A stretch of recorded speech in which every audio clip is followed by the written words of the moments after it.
Hi friends, ఈరోజు మనం ICDS supervisor ఎగ్జామ్కి సంబంధించి మరికొన్ని ఇంపార్టెంట్ బిట్స్ తెలుసుకుందాం.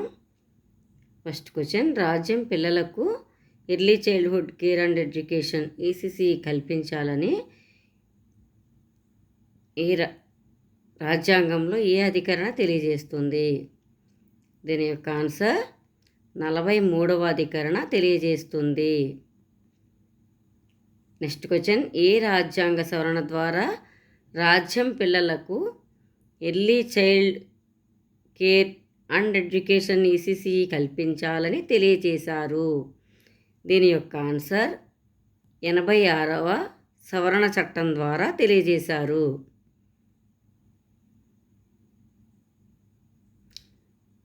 నెక్స్ట్ క్వశ్చన్, పిల్లలకు ఈసీసీ కల్పించడం ప్రభుత్వం బాధ్యత అని తెలియజేసిన రాజ్యాంగ సవరణ చట్టం ఎన్ని సంవత్సరాల వయసు వరకు పిల్లలకు ఈ సదుపాయం కల్పించాలని తెలియజేస్తుంది? ఆన్సర్ 6 సంవత్సరముల పూర్తి అయ్యేంత వరకు కల్పించాలని తెలియజేస్తుంది. నెక్స్ట్ క్వశ్చన్, ఈసీసీకి సంబంధించి పిల్లలకు తమ చుట్టూ ఉన్న పరిసరాలను అర్థం చేసుకోవడం ఏ అభివృద్ధి?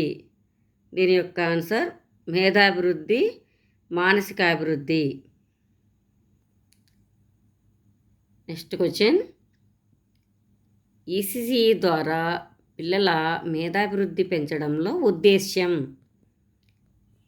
దీని యొక్క ఆన్సర్ 3 నుండి 6 సంవత్సరముల పిల్లలకు గ్రహణశక్తి నైపుణ్యాలను, మౌలిక నైపుణ్యాలను పెంపొందించడం. నెక్స్ట్ క్వశ్చన్, ఈసీసీ ద్వారా పిల్లల మేధాభివృద్ధిని పెంచడంలో లక్ష్యాలు ఏవి?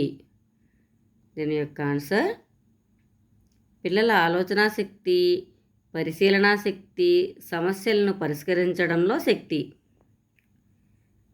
జ్ఞానేంద్రియాల సహాయంతో వీటన్నింటినీ అర్థం చేసుకోవడం, పిల్లలు రంగుల ఆకారాలను గుర్తించగలగాలి మరియు వస్తువులను వర్గీకరించగలగాలి.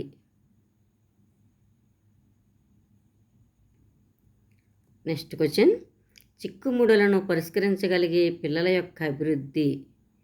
దీని యొక్క ఆన్సర్ మేధాభివృద్ధి.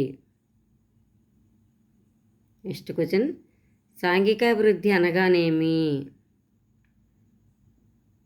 దీని యొక్క ఆన్సర్ పిల్లలను అంగన్వాడీకి అలవాటు చేయడం ద్వారా ఒక వాతావరణం నుండి మరొక వాతావరణానికి అలవాటు చేసి అందరిలో కలిసిమెలిసి ఉండేలా చేయడం.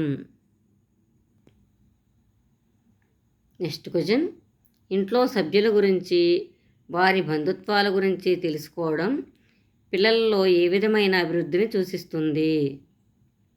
దీని యొక్క ఆన్సర్ సాంఘికాభివృద్ధి, సోషల్ డెవలప్మెంట్. నెక్స్ట్ క్వశ్చన్, పిల్లలు తినడం కోసం చేతి వేళ్లతో చెంచా పడిపోకుండా సరైన రీతిలో పట్టుకోవడం మరియు వ్రాయడానికి అనుగుణంగా చేతి వేళ్లపై పట్టు సాధించడం ఏ విధమైన అభివృద్ధి? దీని యొక్క ఆన్సర్ శారీరక అభివృద్ధి. నెక్స్ట్ క్వశ్చన్, 2 లేక 3 అక్షరాల సరళ పదాలు చదవడం, చిత్రాల ఆధారంతో కానీ కథను విన్న తర్వాత కానీ తన సొంత వాక్యాలతో చెప్పగలగడం అనేది ఏ విధమైన అభివృద్ధిని సూచిస్తుంది? భాషాభివృద్ధిని సూచిస్తుంది. 3 నుండి 6 సంవత్సరముల పిల్లల్లో నూతన ఆలోచనలు కలగజేయడం ద్వారా కొత్త కొత్త కృత్యాలు రూపొందించడం అనేది ఆ పిల్లలలో ఏ విధమైన అభివృద్ధికి దోహదం చేస్తుంది? సృజనాత్మకత.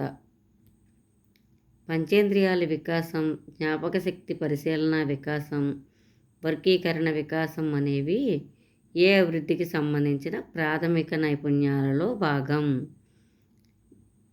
దీని యొక్క ఆన్సర్ మేధాభివృద్ధికి సంబంధించిన ప్రాథమిక నైపుణ్యాలలో భాగం. పరిగెత్తడం, దూకడం, గెంతడం ఏ విధమైన అభివృద్ధి? స్థూల కండరాల అభివృద్ధి. ఇప్పటి వరకు మనం నేర్చుకున్నటువంటి ప్రశ్నలు ఆన్సర్లు శ్రద్ధగా రాసుకోండి. మెయిన్ ఇంపార్టెంటు ప్రశ్న అనేది బాగా అవగాహన వచ్చి ఉండాలి. ప్రశ్నని బాగా అర్థం చేసుకుంటే మనం ఆన్సర్ ఈజీగా గుర్తించగలం. అందరూ కూడా ప్రశ్న జవాబు రెండు కూడా చక్కగా జాగ్రత్తగా నోట్ చేసుకోండి. ఇవి ఎగ్జామ్ టైంలో చాలా ఇంపార్టెంట్ క్వశ్చన్స్. అంతేకాకుండా అంగన్వాడీ కార్యకర్తలకు కూడా వాళ్ళ విధి నిర్వహణలో చాలా ఉపయోగపడతాయి.